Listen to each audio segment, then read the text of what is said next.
I'm Kevin Casey.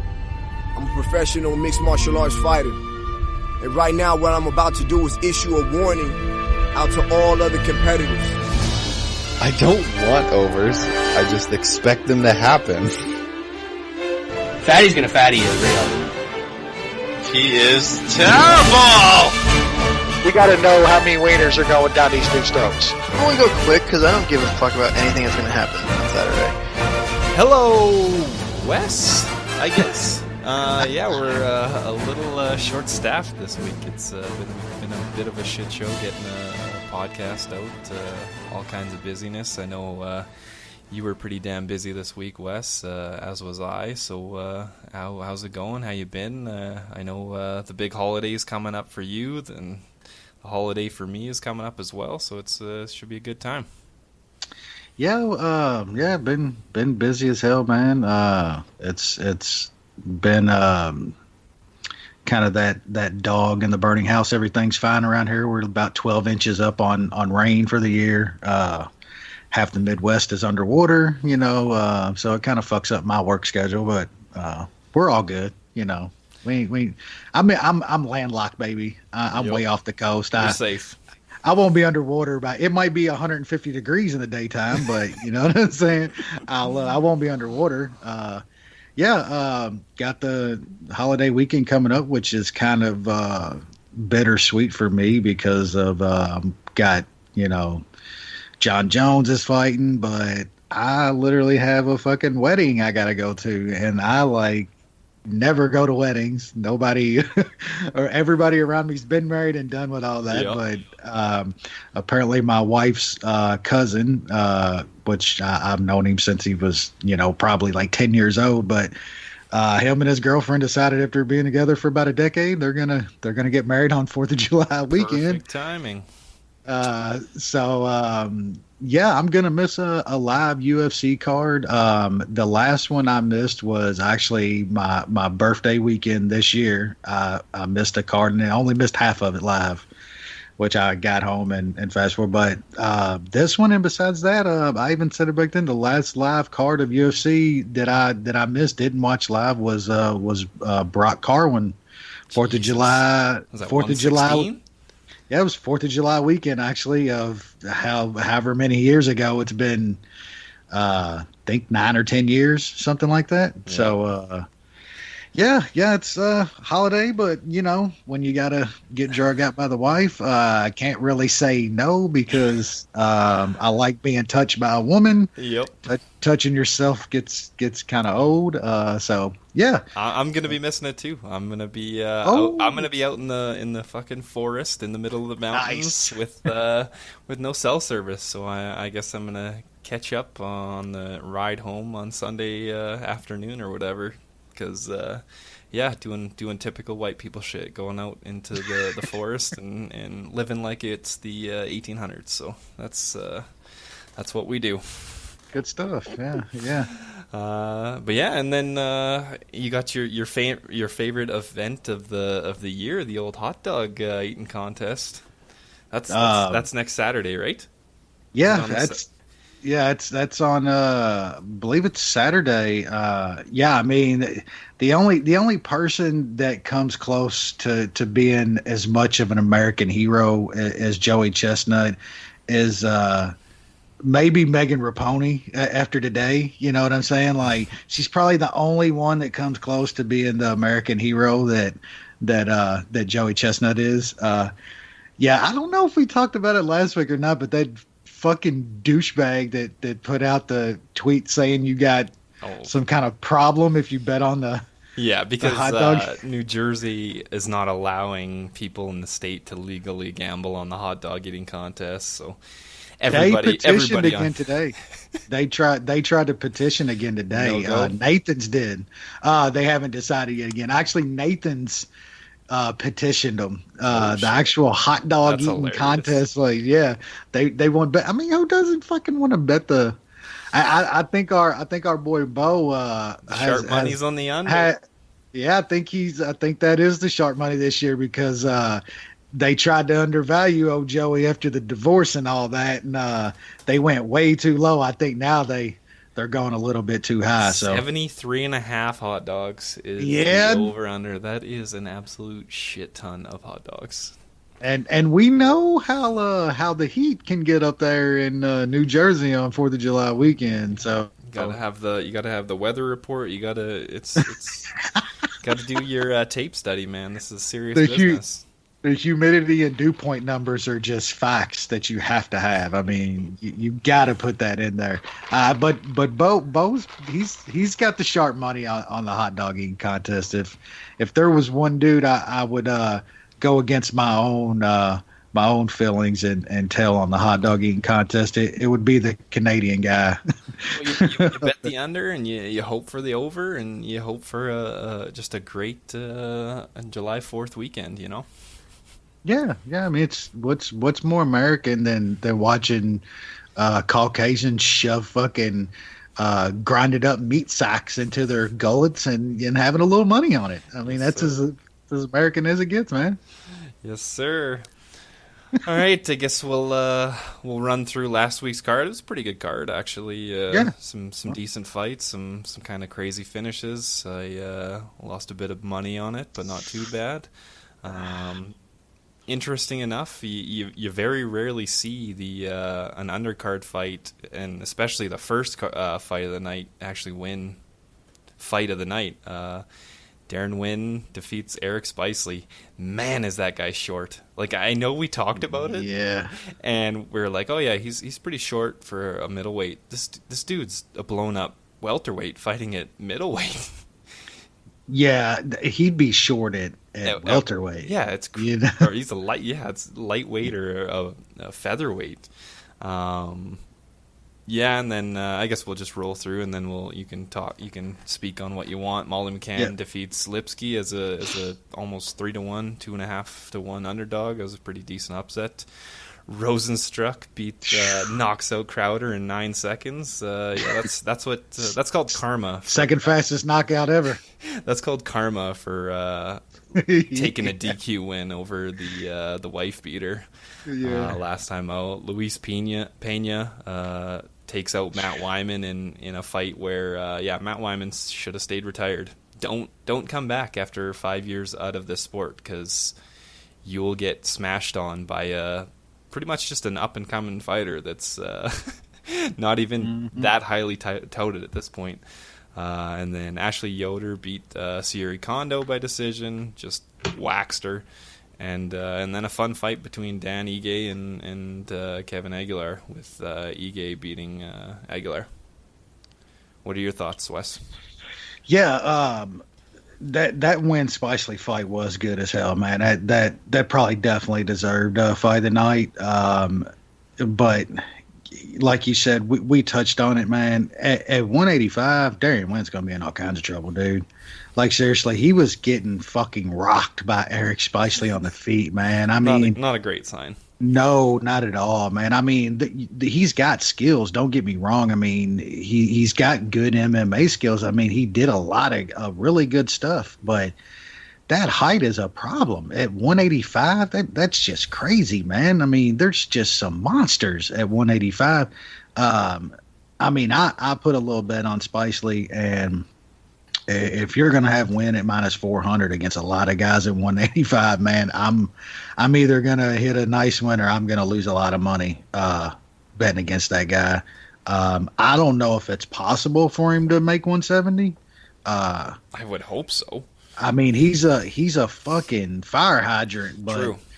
Still, man, he's got to think about that, because he's just that you could, like I said, you can see the skills, man, but when you get at this level, man, size like that just matters. I mean, it just absolutely does. So, I gotta eat my fucking garbage pail on Molly McCann.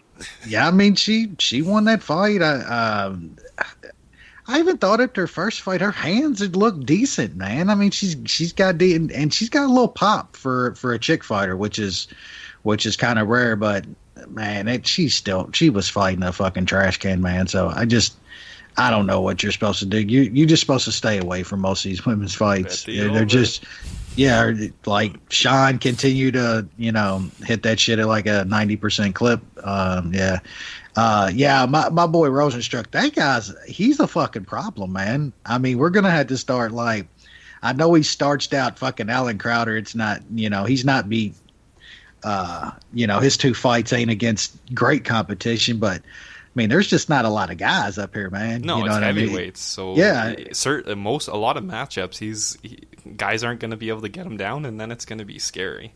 And I mean, say what you want about Hardy, and I'm a big Hardy, actually, like a believer in Hardy's skills and shit. Still, he even had a little bit of a rough time with Alan Crowder over. I know that Rosenstruck's got many more fights, but still, to have the second quickest knockout in UFC history, that's impressive to me.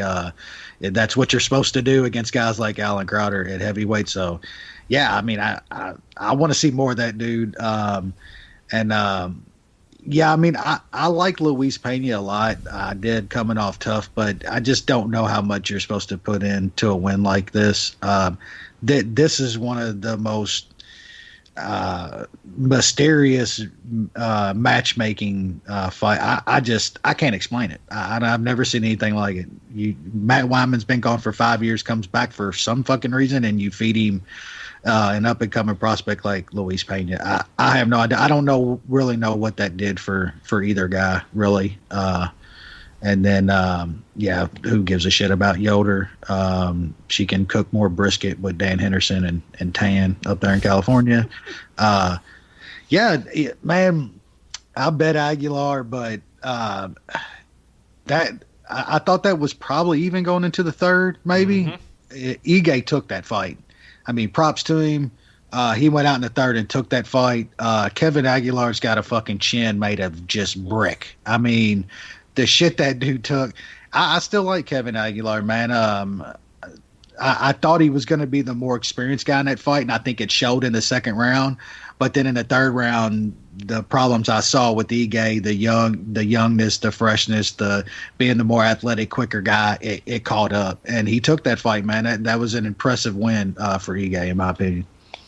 Yeah, I'll just touch on a couple. I think Darren Wynn will be okay in certain matchups at middleweight, just because if he fights a guy that doesn't have jiu-jitsu, he'll likely just take them down with his wrestling, right? So if he fights another okay wrestler, or if he fights like a stand-up guy, he really should be able to take him down. I think he didn't want to do that against Spice Lee because he was worried about the jiu-jitsu, so it's just he's 5'6", maybe. That's crazy. That's crazy.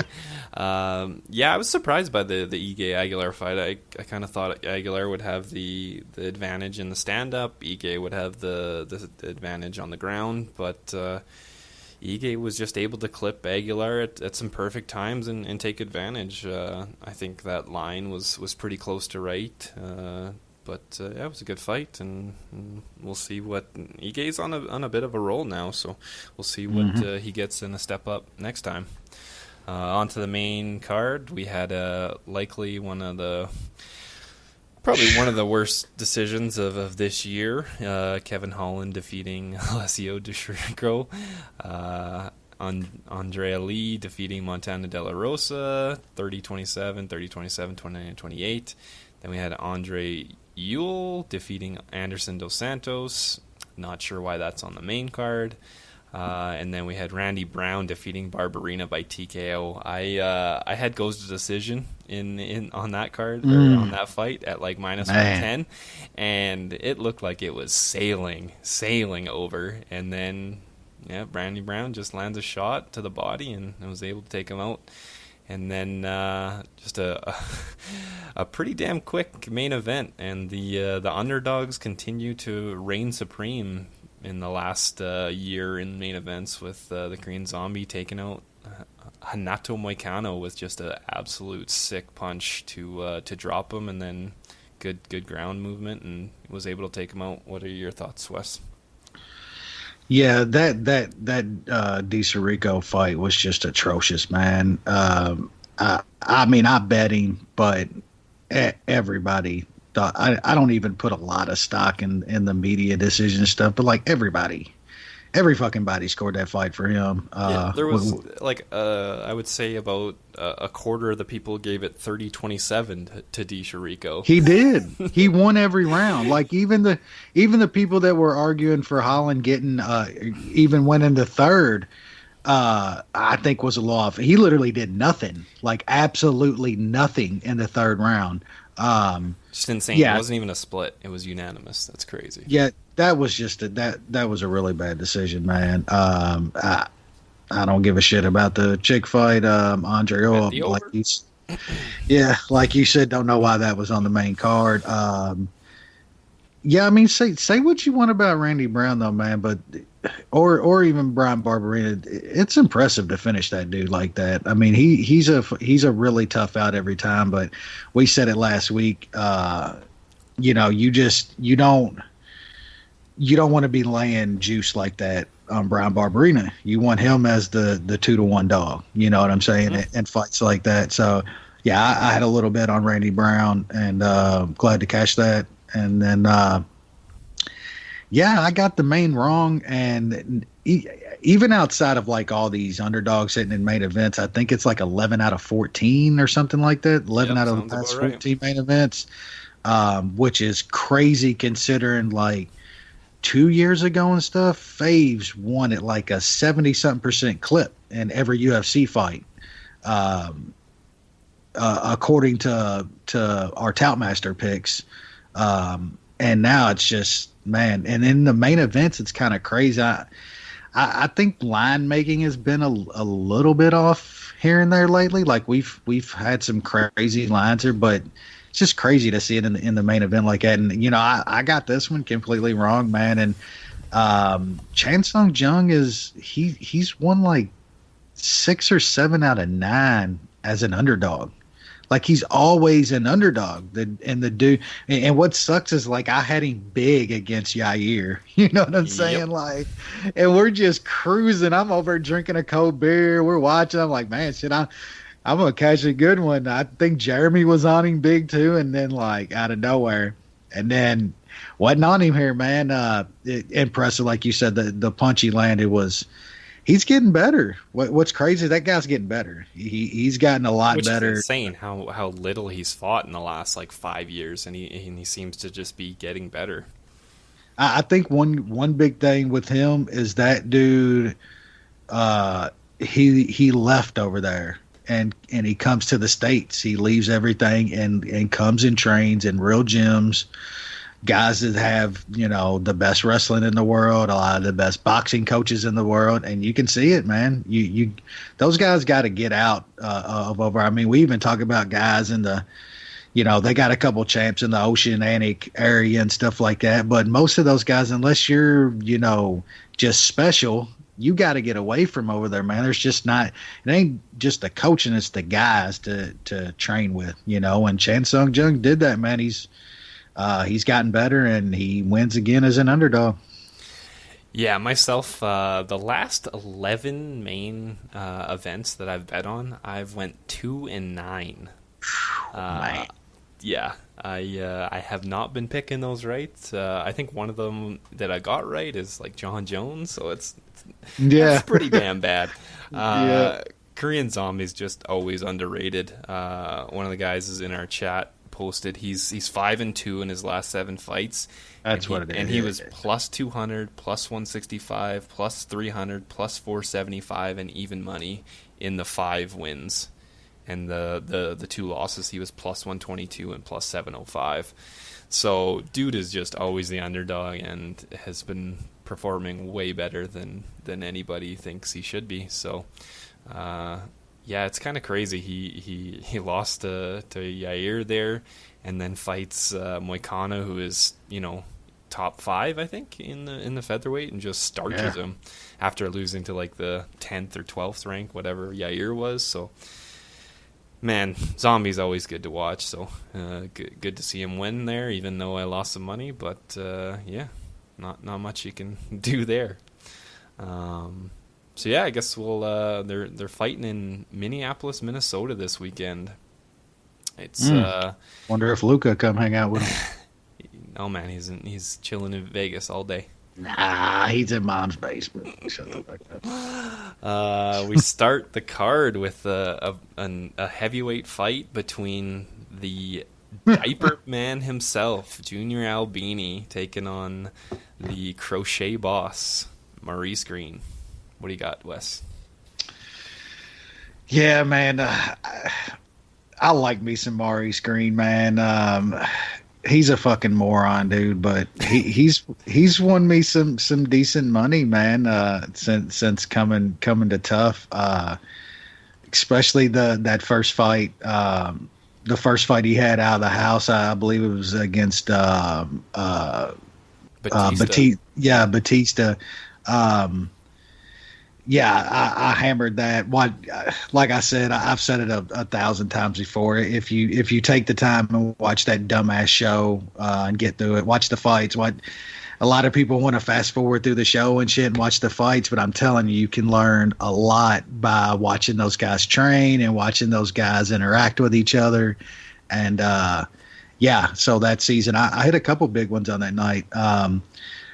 Maurice Green's he's a weird cat, man. That dude will fucking crochet you a fucking beanie, smoke a fucking pack of Virginia Slim 120 menthols, and then go knock your ass out. Like, there's not a lot of dudes smoking Virginia Slims these days in fighting, but that dude fucking does, man. I think he's gonna catch Albini here. I know you like a little prop, but I think it's probably gonna be more of a TKO myself. Diaper Baby's really fallen off a cliff, man. After beating Timmy Big Dick, so many people were jumping on that train, and I just think he's another shitty heavyweight, man.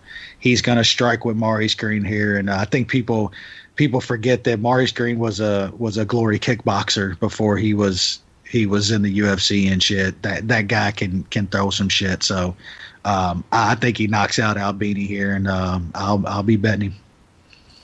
Yeah, I gotta agree with you. The Diaper Baby is not very good. Pretty pissed that he had to knock out our buddy Timmy Big Dick, and I think that sent him over to Bellator.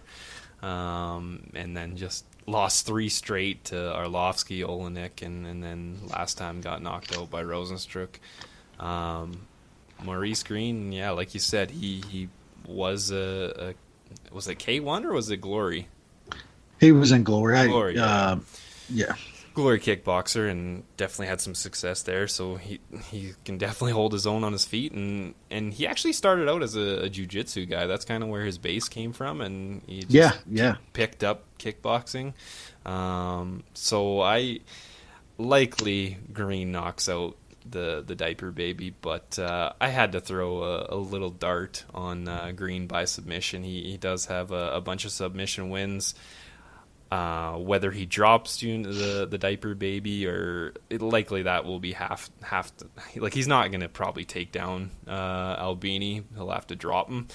So if for some reason Albini can survive, maybe he'll be able to get an arm triangle or rear naked choke or whatever. But I threw a dart on Green by sub. It's plus 845, so not expecting it to win, but I thought that was kind of crazy high for a guy that's actually pretty good on the ground. So we'll see how that goes. Next up, we got an awesome women's fight in the strawweight division. You guys will kind of figure what I'm doing with it, but we'll see what Wes is. It's Emily Whitmire versus the debutant Amanda Ribas. Yeah, I don't know a lot about this Amanda Ribas. I do know by just looking at her record that she got fucking knocked out in the first round by Polyviana. So I'm taking Whitmire here. No bet. This chick can crushing. What else? Let's see. She beat a chick that was 12-5. That's not bad. And then her win before that was against a 2-1 fighter. Win before that was against a 12-11 fighter. So, yeah, you got to side with Whitmire. I put Go's decision in a parlay with something later on in the card. I got it at minus 230, and I just got 1 unit on that. So, hopefully we make that worth watching. Next up in the light heavyweight division, we got something called Dalcha Lungiambula versus Daquan Townsend. That's better than I can do, bro. That's for goddamn sure. Where's this dude from? What's your guesses? What's your guesses, Wes? I'm looking at a flag, but I don't know what it is. Sure Dog is telling me he's from South Africa. Dude, yeah, but bricked up, and he's had to deal with a lot of racism in his life, so this could be an angry dude. What are your thoughts here? Man, I don't know much about this dude. I can admit I haven't watched a lot of Total Warrior Combat in my life. Oh, come on, man. Tape stuff.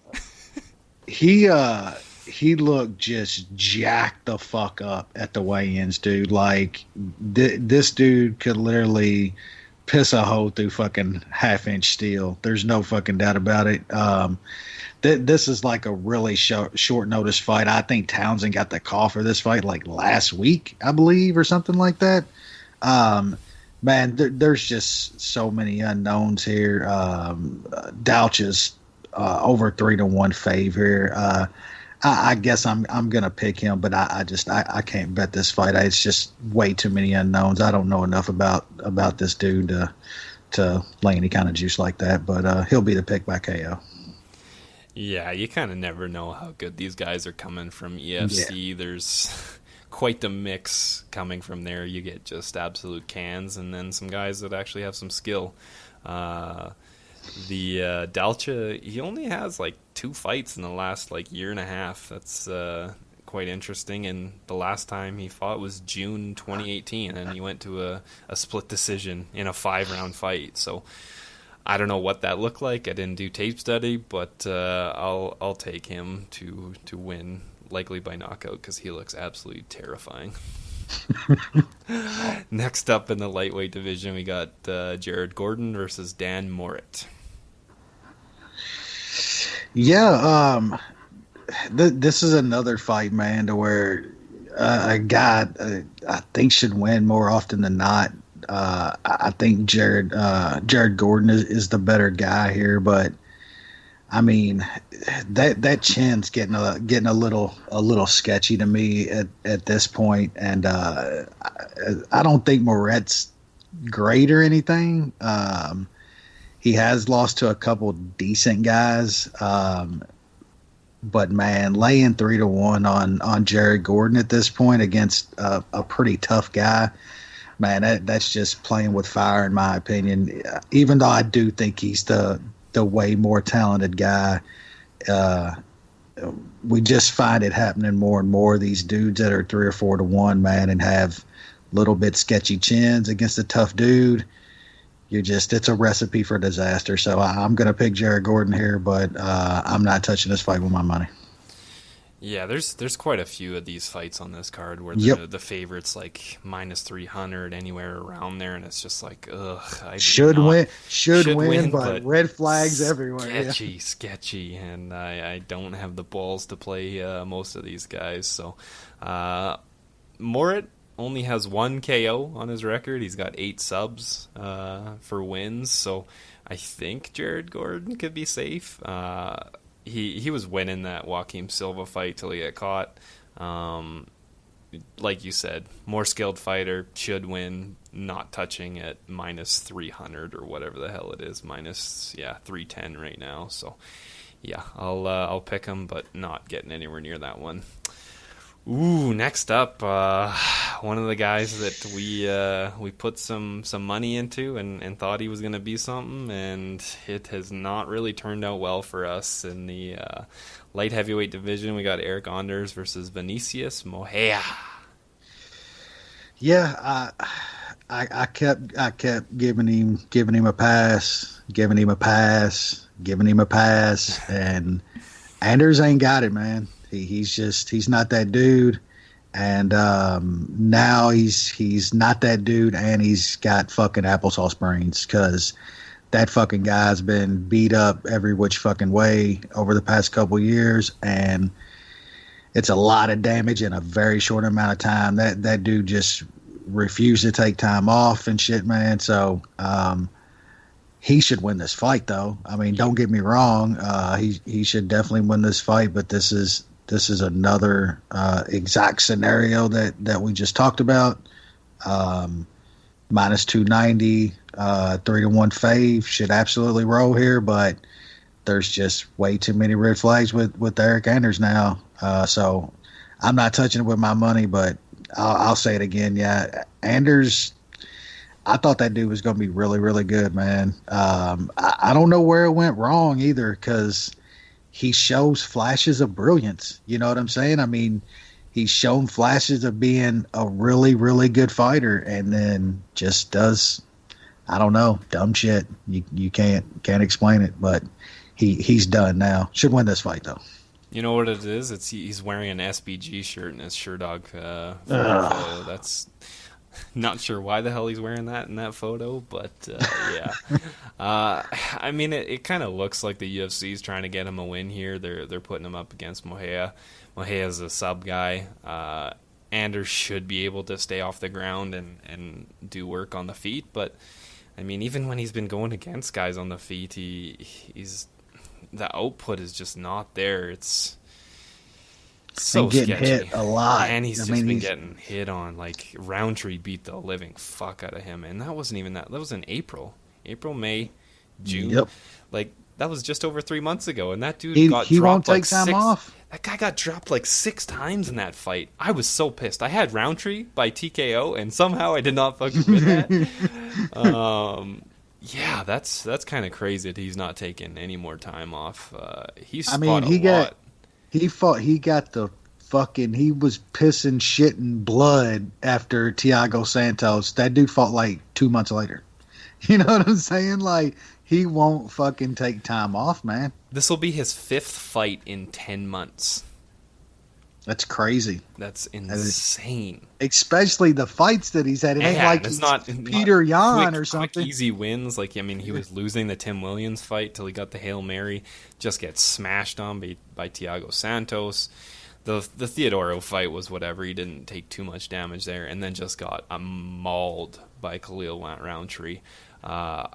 I don't like Mejia enough to bet him, but I'm gonna pick him here. It's, you know, almost, it's like 2.5 to 1 underdog in Toutmaster. I'm gonna take it. If Anders all of a sudden shows flashes and wins this one fairly easily, then I'll eat my words. But I don't like what I've seen from Anders and just how much he's been fighting and how much damage he's been taking.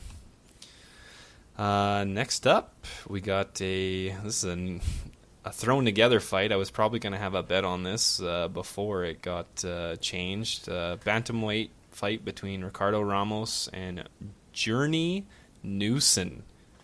Do you know anything about Journey Newson, Wes? Man, Don't Stop Believing. That's about it, right?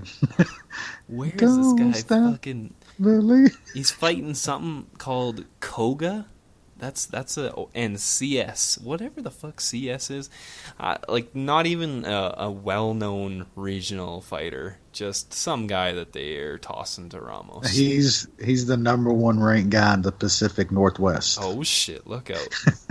Pacific Northwest is known for elite fighters. Yeah, like 25 years ago. You know what I'm saying? Like I said earlier, Dan Henderson's making brisket now. Yeah. Man, I mean, Ramos, they're throwing Ramos somebody here. I'm probably going to end up having Ricardo Ramos in something. This kid's just still so young, man. He ran into a really tough guy last time. I don't know anything about this dude whatsoever he's fighting. That just always kind of worries me a little bit. But man, if Ricardo Ramos can't beat this guy, it just seems like a setup fight to me. Might look at something inside the distance or something like that. But still haven't locked anything in on Ricardo Ramos. But he'll be the pick for sure.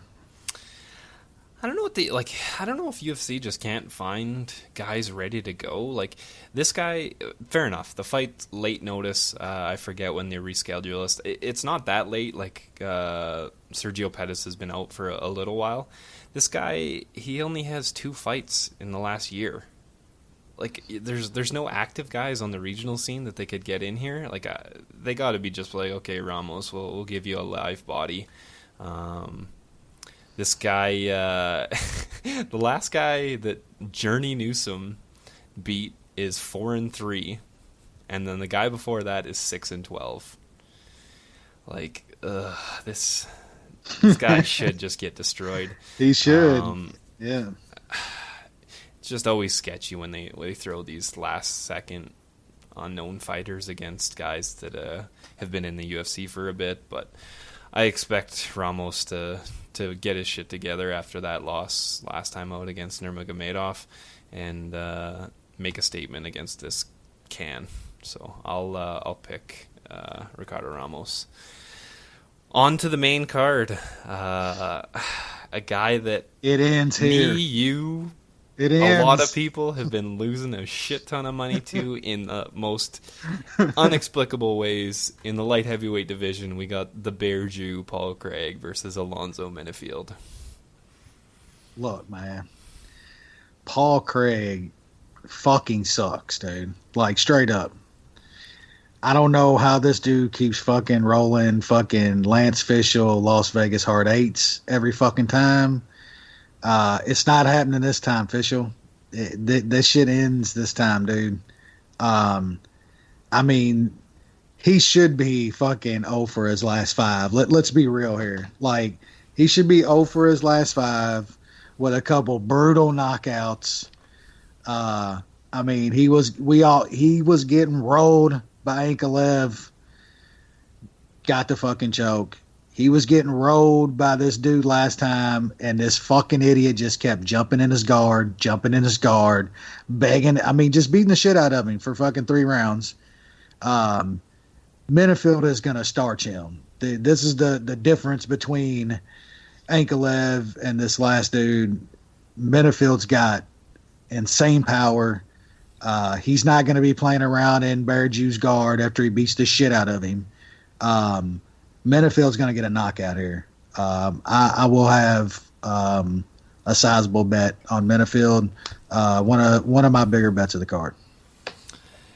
Yeah, I'm right there with you. Bear Jew is maybe the luckiest fighter that we've seen in a long, long time. Yes. He's fought guys with just negative fight IQ that put themselves in situations. Do you remember the last fight against old Kenny Nunchucks? I'm pretty sure both you and I were, well, definitely me. I was standing up and yelling at my TV, "Stand up! What are you doing?" And I'm pretty sure that guy's coaches were saying the same thing.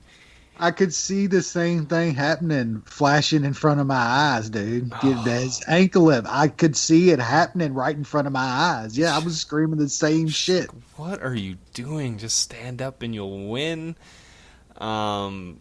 Just inexplicable. I don't know. So I would hope that Alonzo Menifield is a little bit smarter than that. I don't think it's ever going to get to that point.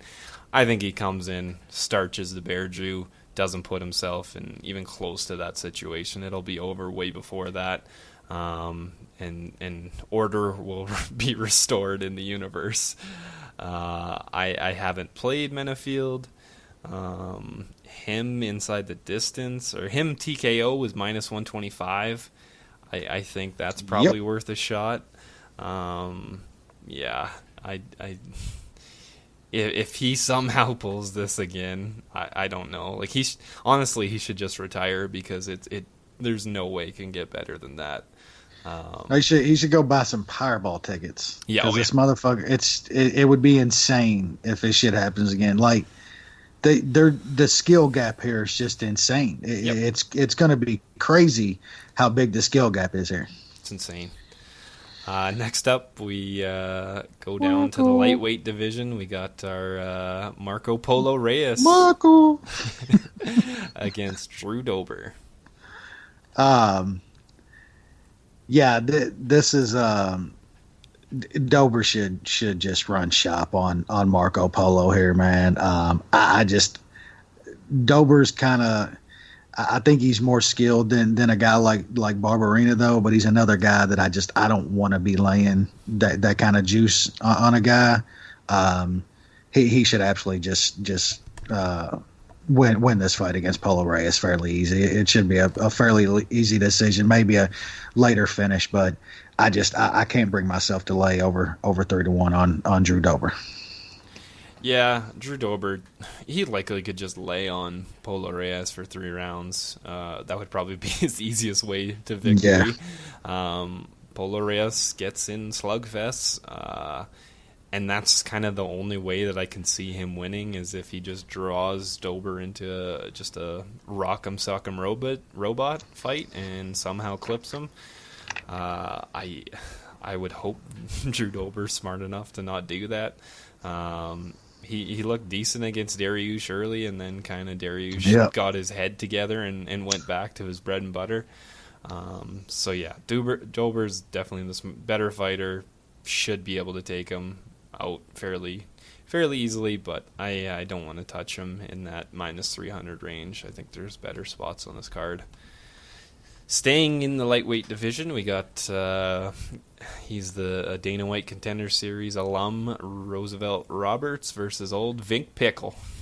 And they just roll these dudes out. It's like fucking UFC creative fighter fucking the first guy, throw him out there, looks like Vince Pichel or fucking Matt Weinman. Jesus. Yeah, Pichel's a tough guy, man. He's got some decent skills and some hella pop. He just got thrown to a dog last time. I mean, they're just no shame in that. We all know how good Gregor is. That guy is fucking as legit gets. I think that this is another sort of same kind of scenario to me. I think Roberts is probably the better guy, the younger guy, the fresher guy. But Pichel's tough, man. And like I said, that dude hits fucking hard. I don't want to be laying fucking 3-1 on a guy like Roosevelt Roberts. This card's littered with those kind of fights, man. Roberts should win. I would not be shocked at all if Pichel caught him and got him out of there. So probably going to pick Roberts. This is actually a dog that I could see myself picking at Toutmaster. Not positive about that yet, but there's no way I'm laying 3-1 on Roosevelt Roberts at this point. He's got to show me a little bit more. Maybe after this fight I'll be a little more convinced, since I think Pichel is a decent tough out. Yeah, I was a little underwhelmed by Roberts in his last fight against Gifford. I didn't think too highly of Gifford, and Roberts wasn't able to get him out of there. You could definitely see the skill gap there, and he didn't put himself in too dangerous a position. But it's a bit scarier when you don't take out guys early, because you run into guys like Vin Pichel who does have that power, and if you don't get him out of there, he's probably going to be able to still throw those hammers late in the third round, and you can get caught. So Roberts is a decent prospect. The trajectory of prospects is never linear. It's usually kind of plateaus for a bit, then goes up a bunch. So maybe he comes out, starts his Pichel, and kind of starts this upward trend again. I don't like him at a minus 290. I think that's kind of crazy.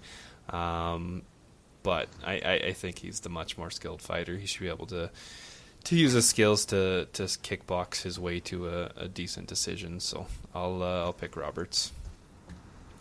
Next up, we got 3 pretty damn good fights at the top of this card. We go to the welterweight division. Old man Damian Maia still putting that work in at his old age, taking out these young guys. Is taking out our buddy Tony Martin. Yeah. We don't fucking throw around fucking Anthony's and Rocco's and shit around here. If he comes out and does a porno, we'll call him by his name. I'll call him Rocco from that point. Yep. But until then, it's Tony to me. Yeah, it's not happening. Yeah, I got a feeling that Damian Maia is being just underestimated in this spot here, man. I mean, is Tony Martin fucking Kamaru Usman? No. Kobe Covington, Tyrone Woodley. I mean, are we Division I wrestler? No, he's not. And I mean, the three, arguably the three best guys in the. I mean, we saw what Maya just did to a very fucking one-dimensional guy. I'm not saying Tony Martin's totally one-dimensional, but we know he has zero fucking chance on the mat here. Tony Martin's still not impressed me, man. I think he beat a declining guy in Moraes. I bet Moraes in that fight. Tony definitely won that fight. I was highly disappointed in Moraes. He looked like absolute shit. I still go back to the Matthews fight, man. Tony Martin was getting tooled in that fight, man. I mean, he caught him, good on him, but he was getting tooled in that fight. I still don't see it. On top of that, I think he'll talk about it. It looks like Tony Martin's going to be the absolute Twitter mush on this card, which that's turned out time and time again to not be a good thing. I'm a little surprised that Maya is only minus 170 in this spot. I don't get that too much. So yeah, I'm going to be on Maya here. I'm going to have him in a pretty big parlay with another guy that I really like on this card that most can probably guess, and I'll be putting some money on Maya by sub as well. I think that's around plus 150. He's going to sub out Tony Martin. It's going to happen. Yeah, Tony Martin obviously has gotten a bit better in the recent years, but his takedown defense is still not there. Marias, with how stupid his game plan was, he was still able to get him down. Yep. Matthews was able to get him down. Keita Nakamura, even going back a year, he was able to get him down. And then obviously Ohm got him down a bunch, and he actually lost that fight. Maya's going to get him. His takedown game is underrated so much. It always has been, man. Maya gets guys down. He just doesn't do it like a normal wrestler, so people don't really understand it. But if you weren't a Division I wrestler, you weren't gonna stuff that takedown. And Martin's like offensive game, I don't think is good enough to keep Maya away with, say, jabs and just power and stuff like that. Like Maya's gonna get in tight. He's gonna grab that single leg and pull him down and get him down. And at that point, I really don't think Martin's gonna get up. Is he good enough to fight off some subs? I mean, probably for a little while. I think eventually Maya's gonna get him. Like Wes said, when Maya's not going against, a Division I, All-American or that level of wrestler, he usually gets guys down and subs them. Early on, I took Maya goes to decision at minus 107. I'm liking that a lot less now, just doing a little more tape study and looking into this fight a bit more. But I really, really like Damian Maia in this fight.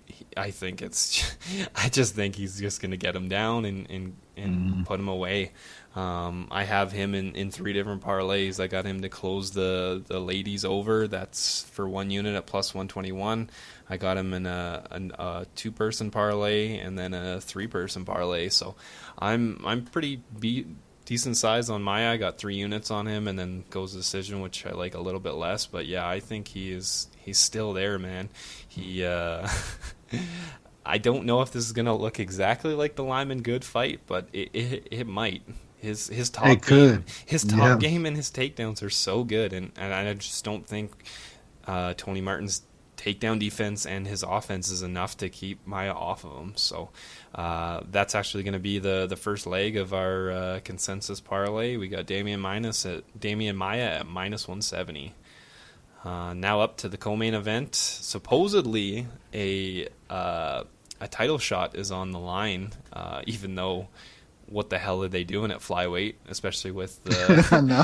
Cejudo out until fucking December or whatever it is, and who knows if he's going to fight at flyweight. You got the juicy one, Jussier Formiga versus Joseph Benavidez. Yeah, man, this is a really, really tough fight for me. I've been going back and forth on this fight for a week now. I mean, since it got announced, maybe. It's a really tough fight for me. We talked about it a little bit before the show. If this stays purely on the feet and maybe some stuff against the cage and stuff, I think you definitely got to favor Joe B. I think the hand speed and the boxing and the footwork's just it's definitely better than Juicy. Even though that guy's his stand-up's gotten really good over the past couple years. I mean, we can see how much the gap is closed. I think the first time they fought, Joe B was like a 3-1 fave, and he's like minus 145 in this spot. So the gap is definitely closed. I just you got to figure out where you think this fight's going to be. If Juicy gets this down, I mean, that guy eats up rounds. I mean, if he can get you to the mat, he's probably going to keep you there for a majority of the round. He works. He does a lot of just a little dirty stuff on the mat to keep it active. Punches to the side of the head and stuff like that. And I mean, that dude on your back is very, very scary, even for Joe B. So, man, it's a really, really close fight to me. I can make a case for both of these dudes. It's even hard for me to pick a side and to bet in this fight. And that's very rare for me on a main or a co-main. I usually always try to find a way to at least sprinkle some action on it, and it's hard. Just a couple of days ago, I was leaning just the plus money on Juicy. Talking about it before the show, I kind of leaning back to Joe B. I think it could be more often than not, it turns into a kickboxing match, and I favor Joe B there. But it's close, man. Probably gets to the cards. Maybe that's the safest way to get anything on this fight. If you don't have a strong side, which I think Shaun does, though. So, yeah. At this point, I'm gonna say Juicy because there's a plus number there. But it's tough. It's a great fight, and I think we'll know a lot about where Joe B's at in his career after this fight. I know he's looked a lot better since that Pettis fight. Seems like he's had a little bit more spark. We kind of questioned his speed after that Pettis fight. He kind of looked like he was slowing down a little bit, but he's looked almost back to his normal self his last couple fights. So I think after this one, we're going to know if he's still maybe there for a title shot or not. Then if Juicy wins this fight, I mean, it's a huge win. It kind of stamps his winning streak he's gone on over the past couple of years. So, yeah, great fight. Hard fight to pick. Lean Juicy at this point. Wes is going to get pissy at me for convincing him to lay off of Juicy, and then he's like, that's what's going to happen after this fight. Formiga seems like he's kind of always underrated. He's a guy that has continued to get better in the stand-up game, and then his ground game is always a scary thing. He's the human backpack in there.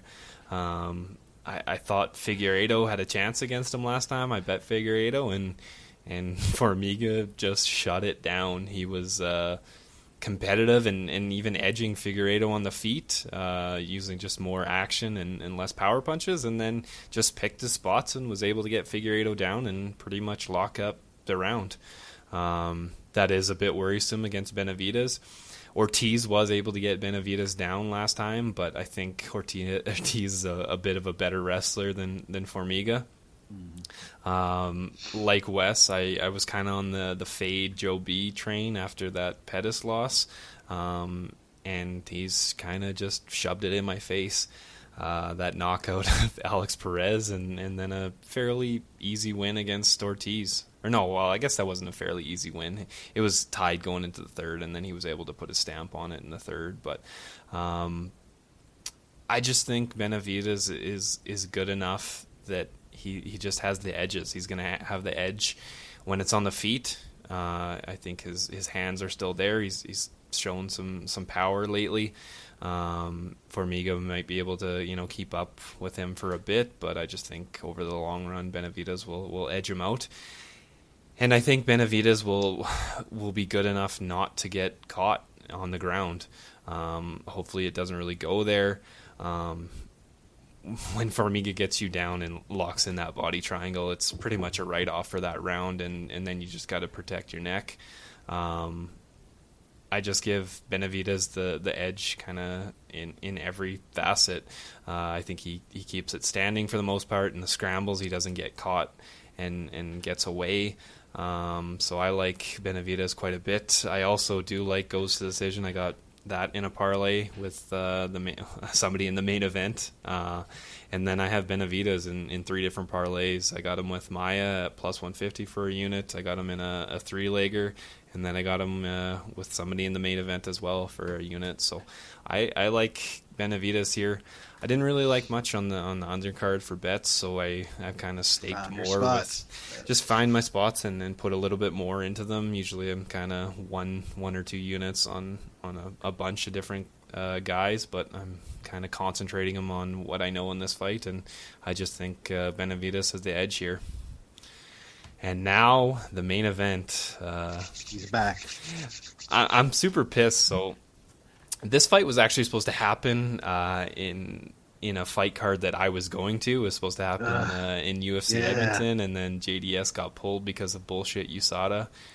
Fuck USADA. Fuck USADA. Yep. All day. So at least it's finally happening. I'm pissed that I didn't get to see it when it was supposed to happen, but we got Francis the Hawg Ngannou versus JDS. My boy's back.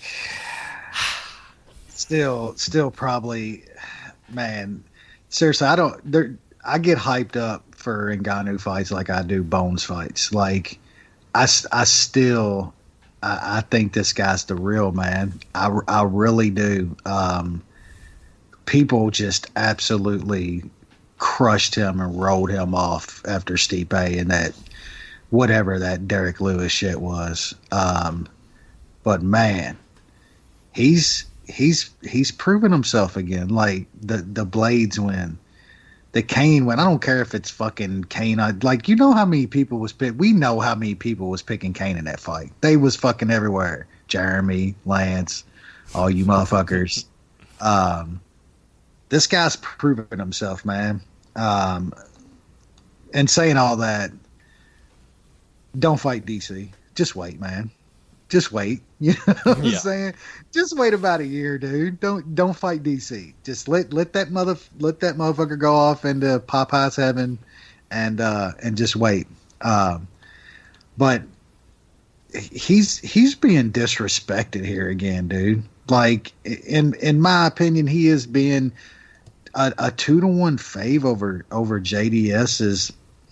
I get it's JDS, but it's not JDS anymore, man. I don't care if he's got a few wins in a row. We know how bad Hayabusa is. We know how shitty that guy is now. Mm-hmm. You know what I'm saying? And he put him in some scary moments. Ivanov is Ivanov. I mean, that dude couldn't finish a fucking half of a 6-inch sub. You ain't got to worry about shit against him. Derek Lewis, I was on JDS pretty big in that fight, and there was multiple moments where I was fucking clenched in that fight. You know what I'm saying? JDS has still got decent power, man. He's still got that great boxing, but his chin is gone, man. I mean, that dude gets hit. He gets hurt now. That dude fucking turns back and runs more than most guys out there now. It's incredible, man. It's only gonna take one from Ngannou, man. We know that Blades can. I mean, the shit that guy can take and got Hawg's for real, man. That guy's for real. I don't know what it fucking was, man. It's unexplainable what goes through fighters and athletes' minds after a loss, but it was obvious with Ngannou. I mean, it was written all over him in that Derek Lewis fight. After that loss, it was almost Tyson like, man. It just felt like he lost his shit, but something got it back, man. I mean, I don't know what it was, but it came back, and that guy's the real, and that guy's going to be heavyweight champion of the world, man. I'm telling you, I still stand by that. It's going to happen. To me, just 2-1 in this spot is fucking disrespect, man. And 5 rounds, this shit ain't going 5 rounds. I don't. There's no way possible either which way. This ain't going 5 rounds. I think it's gonna be Ngannou though. Him inside the distance. I believe it was minus 170 or something like that. If you want to save a little bit, I'm gonna be massive on 2-1 though. That's just. It's just something about him, man. People hate Bones, but they still know he's a money train. They've seen it; it's proven, so they still bet him. I think people don't like Ngannou, but they won't. They still don't put their money there. But Ngannou's got that kind of Jones feeling to me, man. People don't like him for some reason. I think I know slightly one reason, but yeah. I'll quit ranting. Hawg is going to knock out JDS. It's going to be fairly spectacular. Yeah, I'm quite a bit surprised by the line as well. I thought we'd kind of be in the 3.5, maybe 4. That's what I thought. Territory. I know it is heavyweight, so crazy shit can happen. But I mean, if we look at how these guys match up, this fight's not going to the ground. It's going to be a stand-up fight. JDS has looked a bit better, but like you said, you got to look at who he's fighting. He's become less of a power puncher and a little more volume. I mean, he's still got good power for a heavyweight, but that chin, like you said, that chin is sketchy. I'm pretty sure he did get clipped a bit in that Tuivasa fight, and he for sure got clipped in the Derek Lewis fight. If Haganu hits you, you're going night. I just don't. It's tough for me to see. Like, I guess Junior just kind of jabs and like we really haven't seen somebody beat Haganu that way. Like they haven't. I mean, Stipe took him down and beat the shit absolutely. Derek Lewis didn't really win a fight against him. That was just a dumb staring shit. match. It was a staring match. Nothing happened. Nobody is beat Haganu on the feet straight up. And even when he fought Stipe, he fucking stunned Stipe at the end of the first. I mean, on the feet. Yeah, JDS don't take guys down. This is gonna be a boxing match. Yeah, so I just have a hard time seeing JDS. I mean, he could land something. Some people say that Haganu has been rocked before and think he doesn't have a good chin. I mean, that it is always possible. These are 250-pound guys that can throw, so there is that possibility. But in my opinion, Haganu is going to crack him early and put him away. The one sketchy thing that I am a tiny bit worried about is, so after the Stipe loss, Haganu left his French trainer and went to the Performance Institute, and then the Derek Lewis fight happened. And I don't know if it was the Performance Institute. I don't know if it was just getting beat for the first time, or well, not the first time, but the first time in the UFC. I don't know what it was, but he ended up going back to I forget what the French trainer's name is, and he was with him, I think, for the Blades fight and the Velasquez fight. I think he was training at the Performance Institute, but it was still with that trainer. Supposedly he's not training with that guy anymore, and he's with just the Performance Institute guys. So that's he's getting he's training over at the Couture gym in Vegas now too, which has some great boxing coaches and shit over. That's what I saw on Twitter like last week. So you are right about that. The French coach though, apparently they had kind of a little. I don't think it was or whatever. I don't think it was a falling out like it was last time. Like, last time it was kind of ugly. I think they just kind of mutually parted this time, and he got it and he's been going around to quite a few gyms lately, but from what I read, he's at the Extreme Couture gym in Vegas now, which has got some really good coaches over. Yeah, so I mean, he's not coming off a loss. Like he should be confident to just starch two heavyweights in less than a minute. I don't think that's going to be a factor. Just something to point out. But yeah, I'm big on the Hawg. I got a combined 3 units on him. I got him with Benavidez goes decision plus 101. I got him and Benavidez plus 120, and then the 3-legger between Haganu, Benavidez, and Maya plus 249. I got a unit at that. So big on the Hawg. I just see it's tough for me to see JDS win, but I've been getting a shit ton of these main events wrong. Maybe I'll get this one wrong. We'll see. I just kind of have to look at it like the matchup that it is. Maybe I'm missing something. I just like the Hawg in this one, and I guess we'll see how it is. And that is the second leg of our consensus parlay. So we got Damian Maia and Francis Ngannou for plus 134. So that. I think that's a good one. I'm big on both those guys, and I think you are too, Wes. So yep, there's only a few like really solid spots on this card. I think it's a tough betting card. Yeah, definitely. And I guess that will do it. Next week is the big one. You got International Fight Week, and cap that off with John Jones taking on Thiago Santos. That's the fight. That's the fight you wanted.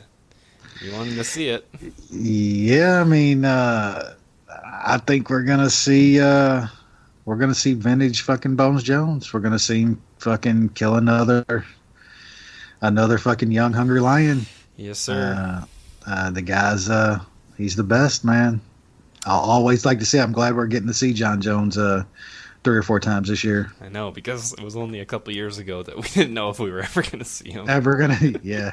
Hell, just last year with the picogram. Yep. Fucking, oh yeah, and you decided to go fuck yourself. Like they literally pulled fucking Sean O'Malley off a card for the same. That wasn't even USADA. That was the New York State, or not the Vegas Athletic Commission, Nevada.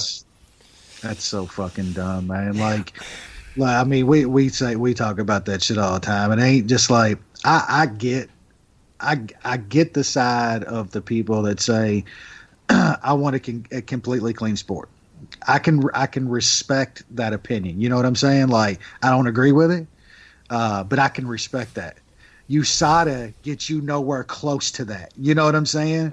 Like USADA doesn't get you one step closer to a completely clean sport. They are fucking frauds, period. So we need to scrap all that shit and start over or say, let's go back to fucking what cage fighting is supposed to be. Let these motherfuckers do whatever they want. Yeah, the old IQ test for a drug test. There you go. Yeah, that's a pretty stacked card. You got John Jones, Thiago Santos, Amanda Nunes versus Holly Holm. The funky one is back, and Luke Rockhold for the first time in the UFC at light heavyweight. So this motherfucker too, like he said, he's running around like, y'all shut up, Bones is mine. And it's like, man, better not get knocked out by Jan Blachowicz is what you better not do. You know what's really possible is he gets just fucking wrestle fucked a lot, man. It's possible, dude. Yeah, I hope not. I think I got some decent money on him, but yeah, he should get that shit done, man. You just don't know, man, anymore. Like that guy's like fucking Swiss cheese anymore, man. They're just banking on that weight cut not killing his brain and his chin. Yeah, so yeah, definitely. But yeah, we should. We'll have Jay back next week, and maybe we can pull Brad out of the fucking cottage to jump on here. We'll see. Too many bodies to scan. Yep. But yeah, everybody enjoy the fights.